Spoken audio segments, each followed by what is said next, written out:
Diagnosis அப்படிங்கிறத பற்றி பார்த்துக்கிட்டு இருக்கோம். டயக்னாசிஸ் முடிஞ்சு எப்படி புள்ளிகளை தேர்ந்தெடுக்கிறது, நம்ம எப்படி அந்த மருத்துவ சிகிச்சையை தொடர்றது அப்படிங்கிறத பற்றி பார்த்துக்கிட்டு இருக்கோம். இப்போது இதுவரைக்கும் நம்ம மருத்துவ பயனாளியை எப்படி பார்க்கணும், ஒரு மருத்துவர் எப்படி இருக்கணும், அவங்க ஃபாலோ பண்ணக்கூடிய பண்புகள் என்னென்ன, அவங்கக்கிட்ட இருக்கக்கூடிய விஷயங்கள் என்னென்னு பார்த்தோம். ஒரு நேர்மையானவராக இருக்கணும், நேர்மையான எண்ணங்கள் உடையவராக இருக்கணும், அவங்களுடைய உடையும் சரி, அவங்களுடைய இடமும் சரி தூய்மையானதாக இருக்கணும் அப்படின்னு தெரிஞ்சுக்கிட்டோம். அடுத்தது தன் சொந்த விருப்பு வெறுப்புகளை எதையுமே மருத்துவ பயனாளிகிட்ட காட்டக்கூடாது அப்படிங்கிறதையும் தெரிஞ்சுக்கிட்டோம். அதே போல் அந்த நோயோட தன்மையை எப்படி எடுத்து சொல்லணும் அப்படிங்கிறதையும் தெரிஞ்சுக்கிட்டோம். அடுத்ததாக மருத்துவ பயனாளிகிட்ட குறிப்பெடுத்து வச்சுக்கணும். அவங்களுடைய நோய் சார்ந்து நம்ம கேள்விகளை கேட்டு அவங்களுக்கு என்ன தொந்தரவு இருக்குது அப்படிங்கிறத குறிப்பெடுத்து வச்சுக்கணும்னு பார்த்தோம். அதில் என்னென்ன எடுக்கணுன்றதையும் பார்த்தோம். இப்போ அதுக்குள்ளே அந்த குறிப்பில் என்னென்ன இருக்கும், இதை நம்ம அவங்க வாயால் சொல்கிற அவங்க நோய் தொந்தரவுகள் மட்டும் இல்லாமல் நம்ம நிறைய அவங்களுக்கு அது சார்ந்து கேள்விகள் கேட்டு அது மூலமாக சில கிளாரிஃபிகேஷன்ஸை எடுத்து நம்ம நோட் பண்ணி வச்சுக்கிட்டோம். நம்ம அவங்கள அப்சர்வ் பண்ண மூலமாக சில கிளாரிஃபிகேஷன், சில குறிப்புகளை எடுத்து வச்சுருக்கோம். இப்போ நம்மக்கிட்ட அவர் சார்ந்த அனைத்து விஷயங்களுமே தகவல்களுமே இருக்குது. இப்போ நம்ம அடுத்த ஸ்டேஜ் என்ன அப்படின்னு பார்க்கும் பொழுது அவங்களுடைய மருத்துவத்தை ஆரம்பிக்கிறதுக்கான ஸ்டேஜ். அப்போது என்ன மாதிரியான தொந்தரவு இருக்கலாம் அப்படிங்கிறத நம்ம என்ன பண்ணுறோம், நம்ம கிட்ட இருக்கக்கூடிய அக்குபஞ்சரோட கோட்பாடுகள், விதிகள் எல்லாம் பயன்படுத்தி இன்ன காரணமாக இருக்கலாம் அப்படின்னு பண்ணிவிட்டு ஒரு கணிப்புக்கு வந்துட்டோம். இப்போ அடுத்து என்ன பண்ண போகிறோம், அந்த நோய் அதுக்கான தீர்வை எப்படி கொடுக்குறோம், பஞ்சபூத சுழற்சிகள் பயன்படுத்தியும் கொடுக்கலாம், அக்குபஞ்சர் விதிகளை பயன்படுத்தியும் கொடுக்கலாம். இப்போ அது எப்படி அப்படிங்கிறதுக்கான ஒரு உதாரணத்தை இப்போ பார்க்க போகிறோம். நம்ம சிகிச்சை அளிக்க போகக்கூடிய அந்த நோய் அப்படிங்கிறது தற்காலிகமானதா அல்லது நாள்பட்டதா, அப்போ திடீர்னு வந்த நோயா, நாள்பட்ட நோயா, அக்யூட்டா, கிரானிக் அப்படின்னு நம்ம பார்க்க போகிறோம். அப்படி பார்க்கும் பொழுது அந்த நோய் தற்காலிகமான ஒரு நோயாக இருந்தால் என்ன பண்ணலாம் அப்படிங்கும்போது அங்கே 2 வாய்ப்புகள் இருக்குது. தற்காலிகமான நோய் அப்படின்னு பார்க்கும்பொழுது சடனாக அக்யூட்டாக வரப்போகிறது ஒன்று, தாய் உறுப்பில் இருந்து சக்தி, அதாவது சி எனர்ஜி தனையனுக்கு கிடைக்கல, சரிவர கிடைக்கல. இல்லைன்னா தாய் உறுப்பு அதுக்கே தன்னுடைய சக்தி இல்லாமல் இருக்குது. ஒரு அம்மா பலமாக இருந்தாங்க அப்படின்னா அவங்க குழந்தைகளை அவங்க பலமாக்கி நல்லா வளர்த்துருவாங்க. இதே ஒரு அம்மாவே பலவீனமாக இருந்தால் அந்த குழந்தைக்கு அவங்களால சக்தியை கொடுக்க முடியாது, பலமாக வளர்க்க முடியாது. இது 2வது சூழ்நிலை. முதல் சூழ்நிலை என்ன, தாய் உறுப்புலேருந்து அந்த சீ பரிமாற்றம் நடக்கலை அப்படின்னா என்ன, ஒரு அம்மா வளமாகவே இருக்காங்க, பலமாக இருக்காங்க, அவங்கக்கிட்ட தேவையான அளவுக்கு எல்லாமே இருக்குது. ஆனால் அந்த குழந்தைக்கு அந்த தாயிடமிருந்து கிடைக்க வேண்டிய சக்தி கிடைக்கல. அதுக்கு குழந்தைகிட்டையும் ஏதோ ஒரு தடை இருக்கலாம், இல்லை தாய்கிட்டையும் ஏதோ ஒரு தடை இருக்கலாம். அந்த தடைக்கான காரணம் நம்ம என்னன்னு கண்டுபிடிக்கணும். அதுக்கான காரணம் தாயே பலம் இல்லாமல் இருந்தா அப்படின்னா அப்போ நம்ம என்ன பண்ணணும், தாயை பலப்படுத்தணும். சக்தி கிடைக்காம போகிறதுக்கு வேறு ஏதோ தடை இருக்குன்னா அந்த தடையை நம்ம நிவர்த்தி பண்ணணும். ஸோ இதுக்கு உதாரணம் என்ன பண்ணலாம் அப்படின்னு பார்க்கும் பொழுது நம்ம மண்ணீரல் கடுமையான பிரச்சனையால் பாதிக்கப்பட்டிருக்கு. அப்போது அங்கே வெப்பமின்மை அப்படிங்கிற ஒரு விஷயம் இருக்குது அப்படிங்கிறது நம்ம கண்டுபிடிச்சிட்டோம். இப்போ நம்ம என்ன பண்ணணும், தாய் உறுப்போடு சேர்த்து பாதிக்கப்பட்ட உறுப்புக்கும் சிகிச்சை அளிக்கணும். இங்கே என்ன பண்ணியிருக்கோம், மண்ணீரல் கடுமையான பிரச்சனையால் பாதிக்கப்பட்டிருக்கு, அங்கே வெப்பம் இல்லை அப்படிங்கிறத கண்டுபிடிச்சிட்டோம். அப்போ மண்ணீரலுக்கான தாய் யாருன்னு பார்த்தீங்கன்னா மண்ணீரல் மண்பூதத்தை சார்ந்தது. அப்போது மண்ணுக்கு தாய் யார், நிலபூதத்துக்கு தாய் யார், நெருப்பு. இது நம்ம ஏற்கனவே படிச்சிருக்கோம். ஸோ அந்த நெருப்புலையும் நீங்கள் சிகிச்சை அளிக்கும்போது முக்கியமாக இன்னொன்று கவனிக்கணும்னு நாங்கள் சுழற்சியில் சொல்லும்போதே சொல்லியிருந்தோம். இன் உறுப்புக்கு தாயோ தனையனோ மற்றொரு இன் உறுப்பாக தான் இருக்க முடியும். யாங் உறுப்புக்கு தாயோ தனையனோ மற்றொரு யாங் உறுப்பாக தான் இருக்க முடியும். இப்போ இங்கே யாருக்கு பிரச்சனை, மண்ணீரல்ல பிரச்சனை. மண்ணீரல் அப்படிங்கிறது ஒரு இன் உறுப்பு. அப்படின்னா இதனுடைய தாயாக யார் இருக்க முடியும்? நெருப்பில் இருக்கக்கூடிய இன் உறுப்பு. நெருப்பு பூதத்தில் 2 பேர் இருக்காங்க. இருதயம் இருக்குது, பெரிகார்டியம் இருக்குது. அதாவது இருதய மேலுறை. நம்ம ஏற்கனவே படிக்கும் பொழுதே படிச்சிருக்கோம், தேவையில்லாமல் இருதய மெரிடியனில் நம்ம கை வைக்கக்கூடாது. இருதயத்தில் நம்ம சிகிச்சை அளிக்கிறதுக்கு பதிலாக நம்ம நெருப்பு சிகிச்சை அப்படின்னு வந்தாலே நம்ம மனதுக்குள்ளே இருக்க வேண்டியது வந்து பெரிகார்டியத்துக்கு தான் பண்ணணும். அப்போது இந்த இடத்துல மண்ணீரலோட தாயாக நம்ம யாரை பார்க்குறோம்? பெரிகார்டியம் அப்படிங்கிற உறுப்பை வந்து நம்ம எடுத்துக்கிறோம். அப்போ இந்த இடத்துல நம்ம என்ன சரி பண்ணணும்? தாய் உறுப்பையும் அதனுடைய தனையனையுமே, அது பாதிக்கப்பட்ட உறுப்பையுமே சேர்ந்து சரி பண்ணணும். அப்படின்னா மண்ணீரலுடைய அதில் இருக்கக்கூடிய மண் தன்மை சார்ந்த புள்ளி, சொந்த புள்ளி அப்படின்னு நம்ம எடுக்கும் பொழுது அது என்ன பண்ணும்? அதனுடைய தன்மை என்ன? தன்னை பலப்படுத்தி தன் தாயை பலப்படுத்தும் அப்படிங்கிறத நம்ம ஏற்கனவே படிச்சிருக்கோம். இந்த ஹொராரே சைக்கிள், ஹொராரே பாயிண்ட் அப்படின்னு பார்த்தோம் இல்லையா? அதனுடைய சொந்த புள்ளி. அப்படி நம்ம எடுக்கும் பொழுது மண்ணீரலுடைய சொந்த புள்ளியான SP3, அதாவது மண்ணீரலுடைய மண் புள்ளி, மண் பூத புள்ளியும் இரைப்பையில் இருக்கக்கூடிய மண்பூத புள்ளியையும் நம்ம வந்து தேர்ந்தெடுக்கலாம். அப்படி தேர்ந்தெடுக்கும் பொழுது உங்களுக்கு என்ன பண்ணோன்னா, இன் புள்ளியில் நீங்கள் வந்து மண்பூத புள்ளியை தூண்டி விடும் பொழுது அது யாங் தன்மையை அதிகரிக்கும். யாங் புள்ளியில் மண்பூத புள்ளியை தூண்டும் பொழுது இன் தன்மையை அதிகரிக்கும்னு நம்ம படிச்சிருக்கோம்.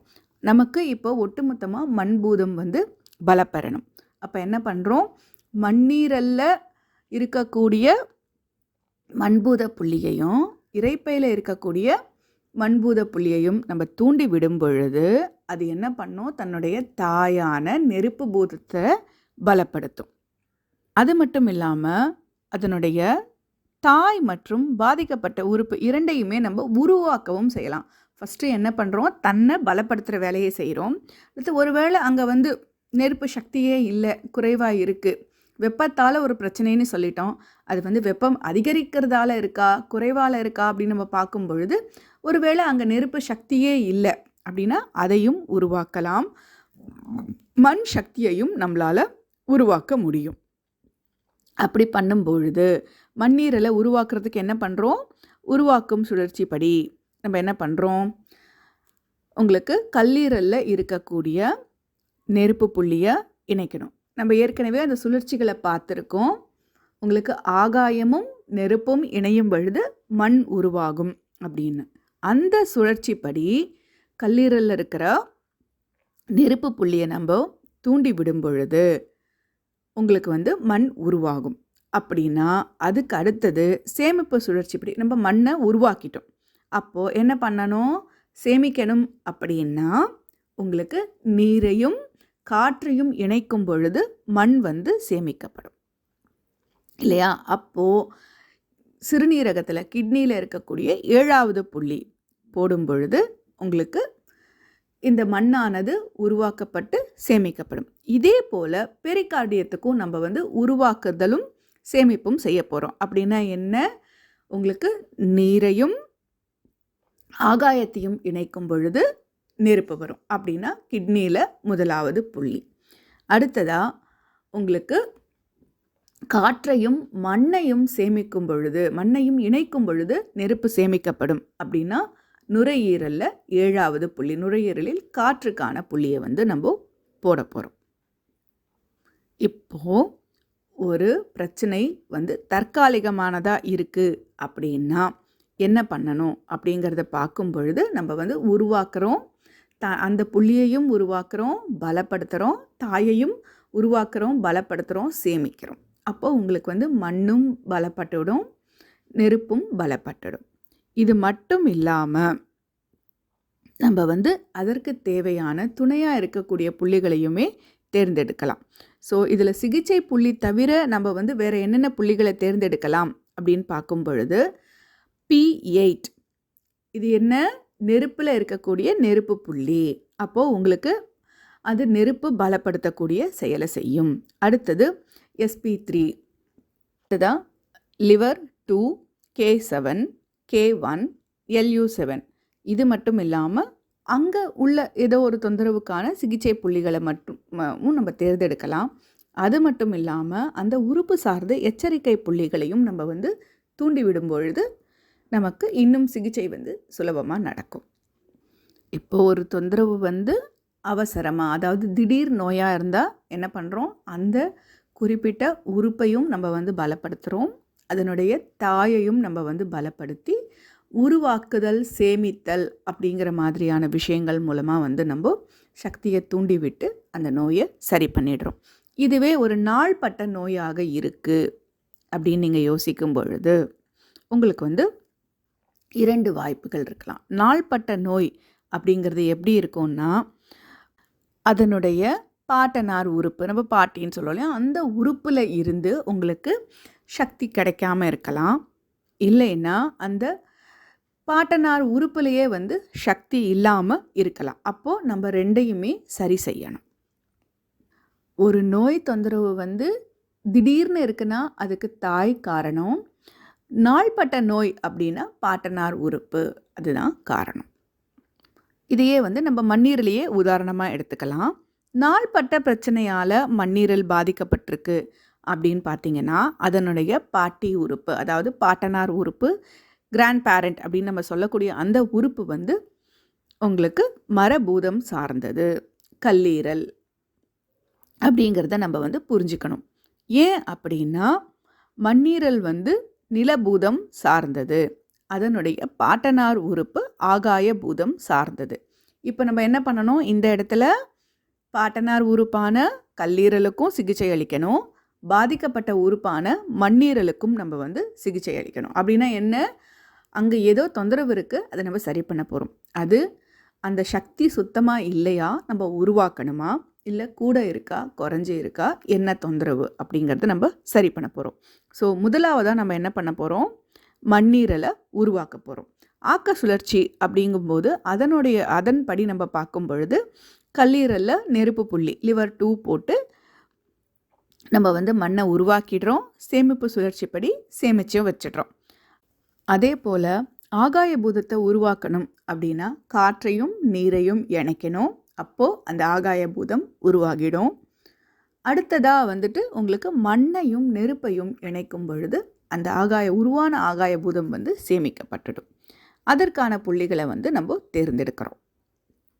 ஸோ SP2, அதாவது மண்ணில் நெருப்பு புள்ளியான SP2யும் காற்றில் நீர்பூத புள்ளியான LU5வும் போடும் பொழுது ஆகாயம் உருவாக்கவும் படும், சேமிக்கவும் படும்.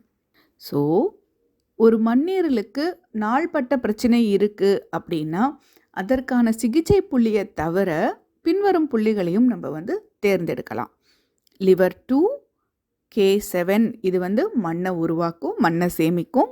SP2, LU5 இது வந்து ஆகாயத்தை உருவாக்கும், ஆகாயத்தை சேமிக்கும். இது மட்டும் இல்லாமல் அந்தந்த உறுப்புகளுக்கான எச்சரிக்கை புள்ளிகளையும் சிகிச்சை புள்ளிகளையும் நம்ம தேர்ந்தெடுக்கலாம். மண்ணீரலில் பிரச்சனை அப்படின்னா என்ன அப்படின்னு நீங்கள் யோசிக்கிறீங்கன்னா, இது வந்து இரத்த ஓட்டமே நம்ம வச்சுக்கலாமே. இரத்தத்தோட அளவு கம்மியாக இருக்குது, உஷ்ணம் அதிகமாக இருக்குது அப்படின்னு நம்ம எடுக்கும் பொழுது நீங்கள் இந்த புள்ளிகளெல்லாம் தேர்ந்தெடுத்து எது சார்ந்த தொந்தரவுக்குன்னு நீங்கள் இதை தேர்ந்தெடுக்கிறதுன்னு நீங்கள் வந்து டிசைட் பண்ணிக்கலாம். ஒரு திடீர் நோயாக இருக்குது அப்படின்னா மண்ணீரல் அந்த உறுப்பையும் அதனுடைய தாயையும் நம்ம சரி பண்ணுறோம். ஆக்க சுழற்சி, சேமிப்பு சுழற்சி மூலமாக பண்ணுறோம். இதே நாள்பட்ட நோயாக இருந்ததுன்னா அந்த உறுப்பையும் அதனுடைய பாட்டனார் உறுப்பையும் நம்ம வந்து சரி பண்ணுறோம். இங்கே நம்ம 2 விஷயத்துலையும் நம்ம கவனிக்க வேண்டியது, இப்போ சக்தி கிடைக்கல அப்படின்னு ஒன்று பார்த்தோம், அது ஏன் கிடைக்கல அப்படிங்கிறதையும் பார்த்தோம். சக்தி கிடைக்கல அப்படிங்கிற சந்தர்ப்பத்தில் அதை கண்டுபிடிச்சிட்டோம், எந்த இடத்துல தொந்தரவு இருக்குது அப்படின்னு. அந்த தொந்தரவானது உங்களுக்கு அந்த சக்தி வந்து தரமானதாக இருக்கா, அந்த மூலகம் வந்து தரமானதாக இருக்கா. ஒரு பொருளை நம்ம தயாரிக்கிறோம் அப்படின்னா, இப்போ நீங்கள் ஒரு மண்பானையே தயாரிக்கிறீங்க அப்படின்னா அந்த மண் வந்து தரமான மண்ணாக இருந்து அந்த பானைக்கு உகந்த மண்ணாக இருந்தால் மட்டும்தான் உங்களால் பானையை தயாரிக்க முடியும். அப்போது அந்த பானைக்கு உண்டான தகுதியோடு அந்த மண் இருக்கா இல்லையா, இது ஒரு கேள்வி. அந்த பானையை தயாரிக்கிறதுக்கு தேவையான அளவுக்கு மண் இருக்கா இல்லையா, அங்கேயே மண் இல்லைன்னா எப்படி நீங்கள் அந்த பானையை தயாரிப்பீங்க. இதை உதாரணமாக நீங்கள் வச்சுக்கிட்டீங்க அப்படின்னா அப்போ நம்ம என்ன பண்ணணும், ஒன்று அந்த பானைக்கு தேவையான அளவுக்கு தகுதியோடு அந்த மண் இல்லைன்னா அதுக்கு அதனுடைய தரத்தை நம்ம கொடுக்குறோம். இல்லை அந்த இடத்துல மண்ணோட அளவே குறைவாக இருக்குது, குவான்டிட்டியே குறைவாக இருக்குது. நம்ம தகுதின்னு பார்க்கும்போது குவாலிட்டியாக இல்லை, உங்களுக்கு மண்ணோட அளவே இல்லைன்னா குவான்டிட்டி இல்லை. அப்போ நம்ம என்ன பண்ணுறோம், அந்த தரத்தோட தகுதியோடு அந்த மண்ணை உருவாக்கிட்டு அதுக்கப்புறமா நம்ம பானை செய்யும்போது நம்ம கேட்குற தரத்தில் தகுதி அந்த அளவில் வந்து உங்களுக்கு பானை கிடைக்கும் இல்லையா? அதே மாதிரியான ஒரு விஷயத்தை தான் நம்ம உடம்புலையும் நம்ம வந்து இம்ப்ளிமெண்ட் பண்ணணும். நம்ம ஒரு உறுப்பு வேலை செய்யலை அப்படின்னா அது நாள்பட்டதாக இருக்கா, திடீர் நோயாக இருக்காங்கிறத ஃபஸ்ட்டு புரிஞ்சுக்கணும். அடுத்தது அதுக்கான காரணம் என்னவா இருக்குது, அங்கே சக்தி இருக்கா, சக்தி தரமானதாக இருக்கா, தேவையான அளவு இருக்கா அப்படிங்கிறத தெரிஞ்சுக்கணும். அப்படி இருந்ததுன்னா அதுக்கேற்ற மாதிரி நம்ம சிகிச்சையை வந்து அளிக்கும் பொழுது உங்களுக்கு எல்லாமே சரியாயிடும். 3 வகுப்பில் நம்ம என்ன பார்த்துட்டு இருந்தோம், ஒரு அக்குபஞ்சர் மருத்துவர் வந்து எப்படி இருக்கணும், அவருடைய பண்புகள் என்னென்ன அப்படிங்கிறத பார்த்தோம். ஒரு டயக்னாசிஸ் அப்படிங்கிறதுனா எப்படி பண்ணணும், என்னென்ன தகவல்கள் நமக்கு தேவை அப்படிங்கிறத பார்த்தோம். ஒரு மருத்துவ பயனாளிக்கும் ஒரு தெரபிஸ்ட்டுக்குமான தொடர்பு எப்படி இருக்கணும்னு பார்த்தோம். அடுத்து நம்ம ஒரு டயக்னாசிஸ் பண்ணும்போது நமக்கு என்னென்ன தகவல்கள் தேவை, அதை வந்து நம்ம மருத்துவ பயனாளிக்கிட்டேருந்து என்னென்ன தகவல் வாங்கிக்கிறோம், அடிப்படை தகவல்கள் என்னென்ன சேகரிக்கிறோம், அடுத்து டயக்னாசிஸ்க்கு தேவையான தகவல்கள் என்னென்ன சேகரிக்கிறோம், நம்ம என்னெல்லாம் அப்சர்வ் பண்ணுறோம், அவங்கள பார்த்து கேட்டு புரிஞ்சுக்கிட்டு நம்ம என்ன பண்ணுறோம், அதை வந்து எங்கெல்லாம் இம்ப்ளிமெண்ட் பண்ணி எப்படி நம்ம இந்த அக்குபஞ்சர் கோட்பாடுகள் சுழற்சிகள் இதெல்லாம் பயன்படுத்தி அந்த தொந்தரவுக்கான தீர்வை வந்து நம்ம வந்து தீர்மானிக்கிறோம் அப்படிங்கிறதெல்லாம் பார்த்தோம். இதை ஒரு குவிக் ரீகேப்பாக வந்து நம்ம பார்த்துக்கலாம். நீட்லிங் போடுறதுக்கு முன்னாடி நம்ம என்னென்ன தெரிஞ்சுக்கணும் அப்படிங்கிறத நம்ம இப்போ பார்க்கலாம். Points to remember before needling. So ஒரு நோயாளிக்கும் தனித்தனி ஊசியினை தான் பயன்படுத்த வேண்டும். ஒருத்தருக்கு பயன்படுத்தினதே இன்னொருத்தருக்கு பயன்படுத்தக்கூடாது. அடுத்ததாக ஒரு நோயாளிக்கு முன்னாடி நின்றுக்கிட்டு நான் இவ்வளோ ஊசி போட போகிறேன் அவ்வளோ ஊசி போட போகிறேங்கிற மாதிரி எண்ணிக்கை பார்க்கக்கூடாது. ஏற்கனவே அவங்க வந்து நோய் சார்ந்த தொந்தரவுலையும் பயத்திலையும் குழப்பத்திலையும் இருக்கும் பொழுது நீங்கள் அவங்க முன்னாடி 10 ஊசி 20 ஊசி 100 ஊசின்னு எடுத்து நிறுத்தினீங்கன்னா அதுவே அவங்களுக்கு உங்கள் மேலே நம்பிக்கையை கெடுத்துரும். அதே போல் ஒரு விதமான பயத்தையும் உருவாக்கிடும். அப்போது நீங்கள் எப்போவுமே தேவையான அளவுக்கு கம்மியான ஊசி தான் போடணும். அதுவும் அவங்க முன்னாடி நோயாளிக்கு முன்னாடி எடுத்து எண்ணிட்டு நீங்கள் போடக்கூடாது. அதே போல் ஒரு பயனாளிக்கு வந்து ஒரு இத்தனை ஊசிகள்னு நீங்கள் செலுத்துறீங்க அப்படின்னா எத்தனை செலுத்திருக்கீங்க, 10 ஊசி போட்டிருக்கீங்களா, அது உங்களுக்கு நல்லா தெரியுதா, அந்த கவுண்ட் வந்து நீங்கள் ஞாபகம் வச்சுக்கணும். அந்த எண்ணிக்கையை வந்து நீங்கள் மிஸ் பண்ணக்கூடாது. மறக்காமல் சிகிச்சை நேரம் முடிஞ்ச பிறகு அத்தனை ஊசியும் அவங்க உடலில் செலுத்தின அத்தனை ஊசியுமே நீங்கள் எடுத்துடணும், ரிமூவ் பண்ணிட்டு தான் அவங்கள அனுப்பணும். அதில் நீங்கள் கவனமாக இருக்கணும். அது நோயாளிக்கு தெரியணுங்கிற அவசியம் கிடையாது, உங்களுக்கு தெரிஞ்சால் போதும். நீங்கள் இன்றைக்கி அவங்க தொந்தரவு வந்து ரொம்ப அதிகமாக இருக்குது, இன்றைக்கி நான் 15 ஊசி போட்டிருக்கேன், நேற்று சிகிச்சை அளிக்கும்போது 10 ஊசி போட்டேன்னா நேற்று எடுக்கும்போது 10 ஊசி எடுத்துருக்கணும், இன்றைக்கி 15 ஊசி போட்டிருக்கீங்கன்னா 15 ஊசியை நீங்கள் வெளியே எடுத்துருக்கணும். அதை கன்ஃபார்ம் பண்ணிவிட்டு தான் நீங்கள் வந்து அவங்கள அனுப்பணும். அடுத்தது ஊசியோட முனையை வந்து நம்ம கண்டிப்பாக கவனிக்கணும். அது வந்து மழுங்கி இருக்கக்கூடாது, துருப்பிடிச்சு இருக்கக்கூடாது. இதெல்லாமே அவங்களுக்கு தொந்தரவு அளிக்கக்கூடியதாக இருக்கும். ஊசி முனை மழுங்கி இருந்தால் நீங்கள் ஊசி சிகிச்சை உள்ள உடம்புக்குள்ளே செலுத்தும் பொழுது அவங்களுக்கு அதிகமான வலியை கொடுக்கும், துன்பத்தை கொடுக்கும். ஊசி வந்து அவ்வளோ சுலபமாக இறங்காது, அது தவறான சிகிச்சை முறை. மேலும் ஊசியோட முனை வந்து துருப்பிடிச்சு இருந்ததுன்னா அது அவங்க உடலுக்கு ஆபத்தாக முடியும். அப்படின்னா என்ன பண்ணணும், நம்ம ஊசி வந்து ஒரு தடவையும் ஒரு புது ஊசியை உபயோகப்படுத்தணும். ஏற்கனவே ஒருத்தருக்கு பயன்படுத்தினதை இன்னொருத்தருக்கு பயன்படுத்தக்கூடாது.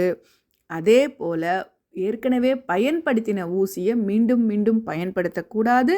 அதனுடைய ஊசி முனை வந்து நல்ல ஷார்ப்பாக இருக்கணும், கூர் முனையாக இருக்கும் பொழுது தான் நீங்கள் செலுத்தும் பொழுது உடலுக்குள்ளே ஈஸியாக உள்ளே போயிடும், இல்லைன்னா தொந்தரவு பண்ணும். அடுத்ததாக என்ன பண்ணணும், இந்த ஊசி அளிக்கிற அந்த நேரம் இருக்கு இல்லையா, அதுக்கு வந்து உணவு உண்ட பிறகு இமீடியட்டாக சாப்பிட்டுட்டு உடனே ஊசி போடக்கூடாது. அவசரமாக, அதாவது ஒரு எமர்ஜென்சி பீரியடில் மட்டும்தான் அவங்க சாப்பிட்ட பிறகு நீங்கள் அந்த வயிற்றில் உணவு இருக்கும் பொழுது நீங்கள் ஊசி இடும் பொழுது அதனுடைய செயல்பாடு உங்களுக்கு சிறப்பாக இருக்காது. அது வேறு சில தொந்தரவுகளை கொடுக்கும். அவசரமாக சாப்பிட்ட உடனே எனக்கு சாப்பிட்டுட்டேன், எனக்கு 1/2 மணி நேரம் லஞ்ச் டைம் இருக்குது, இந்த டைமில் நீங்கள் எனக்கு நீடில் போட்டுருங்கன்னா செய்யக்கூடாது. குறைந்தது 1 மணி நேரமாவது ஆகியிருக்கணும் அவங்க சாப்பிட்ட பிறகு. இல்லை சாப்பிட்றதுக்கு முன்னாடியே நீங்கள் போட்டுட்டு அதுக்கப்புறமா அவங்கள சாப்பிட சொல்லலாம். அதில் தப்பில்லை. வயிற்றுக்குள்ளே அப்போ தான் உணவு போயிருக்குன்னா இப்போ உடலானது ஜீரணத்துக்கான வேலையில் இருக்கும். அந்த நேரத்தில் நம்ம வந்து ஊசி போடுறது தப்பு, செய்யக்கூடாது. அடுத்ததாக உங்களுக்கு வந்துட்டு இனவிருத்தி சக்தி ஓட்டப்பாதை, ஆளுமை சக்தி ஓட்டப்பாதைகளில் வலிப்பு, மனநோய், இருத நோய் இப்படி இருக்கிறவங்க யாருக்குமே நீங்கள் வந்து ஸ்டிமுலேஷன், எலக்ட்ரிக்கல் ஸ்டிமுலேஷன், மின் தூண்டல் அப்படிங்கிற சிகிச்சையை வந்து நீங்கள் கொடுக்கக்கூடாது. நீங்கள் வேறு மெரிடியனில் தேவைப்பட்டால் மட்டும் நீங்கள் எலக்ட்ரிக்கல் ஸ்டிமுலேஷன் கொடுக்கலாம். ஆனால் குறிப்பாக வலிப்பு இருக்கிற நோயாளிகளுக்கு, மனநோய் இருக்கிறவங்களுக்கும், இருதய நோயாளிகளுக்கும் எலக்ட்ரிக்கல் ஸ்டிமுலேஷன் அப்படிங்கிறது நம்ம வந்து கொடுக்கவே கூடாது இந்த ஊசி இடும் பொழுது. இதெல்லாம் நம்ம ஞாபகம் வச்சுக்கணும்.